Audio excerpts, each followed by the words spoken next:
யாக்கோபு கர்த்தர்ட்ட சொல்றான், நீர் என்னை ஆசீர்வதித்தால் ஒழிய நானும் உண்மை போக விடேன்றான். ஏசாமிகிட்ட காணானி ஸ்திரீ தன் மகளுக்காக இவர் சொஸ்தமாக்குவார் நம்ம மகளை விசுவாசித்து பின்னாடியே நாய் மாதிரி வரான்.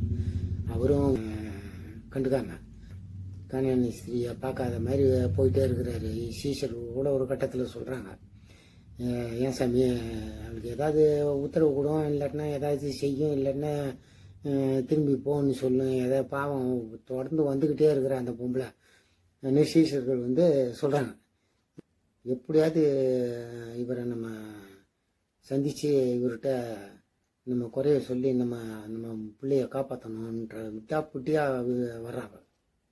அதுவும் வேதத்தில் பார்க்குறோம். அதே மாதிரி ஒரு ஏதாவது கடவுள்கிட்ட சொல்கிறாங்க, நாங்கள் விடுற மாதிரி இல்லைன்ட்டு.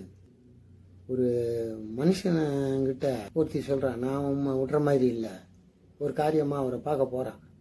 போய் பார்த்து பேசிகிட்டு இருக்கிறாங்க. பேசிகிட்டு இருக்கும்போது அவர் சொல்கிறேன், நான் உண்மை விட்டுக்கிற மாதிரி இல்லை ஆன்னு ஒரு மனுஷங்கிட்ட ஒரு மனுஷி சொல்கிறேன். யாருங்க அது? எலிசா கிட்ட சூனேமியாவை சொல்கிறான். பிள்ளை இறந்துருச்சு. எலிசாவை அவன் இடத்துக்கு பார்க்கறதுக்கு கைதியில் சனம் கட்டி ஏறி போகிறான். போய் அவள் காலடியில் விழுறா. அப்போ கேயாசி அவளை தட்டுக்கிறான். அப்போ எலிசா சொல்கிறாப்புல, அவன் மனசு ரொம்ப துக்கமாக இருக்குது, கர்த்தர் அதை எனக்கு என்ன மறைச்சிட்டாரு அவனு சொல்லி அவளை விடுன்னு சொல்லிட்டு பேசுகிறாரு.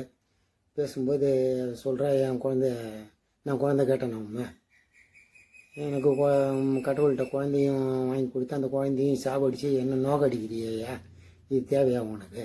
அவனே சண்டை போடுறான். சண்டை போடும்போது அவர் சொல்கிறாரு, கேசிக்கிட்ட என் தடியை கொண்டு போய் அந்த வீட்டில் போய் அந்த குழந்தை முகத்தில் வை ஆண்டு. இவ சொல்லிட்டா, அதெல்லாம் நான் விடுற மாதிரி இல்லை, நீர் வரணும், என் குழந்தைய சுகமாக்கணும் வந்துட்டு ஒரே புட்டியாக சொல்கிறேன். நம்மை விடுகிற மாதிரி இல்லை. நம்மளும் கடவுளை எக்காரணத்தை கொண்டும் விட்டு விலகக்கூடாது. அவரை பற்றி பிடிச்சிக்கணும். அவரை பற்றி பிடிக்கும்போது நம்மளுக்கு எல்லா ஆசீர்வாதங்களும் நம்மளுக்கு கிடைக்கும். சாமியை தொந்தரவு பண்ணணும்னு வைக்கிங்க, அவர் கண்டிப்பாக இறங்குவார்.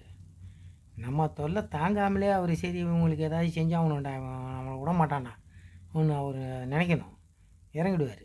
வேறு வழி கிடையாது அவருக்கு. வேதம் சொல்கிறது, ஏற்ற காலத்திலே அவர் உங்களை உயர்த்தும்படிக்கு அவருடைய பலத்த கையில் அடங்கி இருங்கள் என்று வேதம் சொல்கிறது. அவரை பற்றி பிடிச்சிக்கணும்.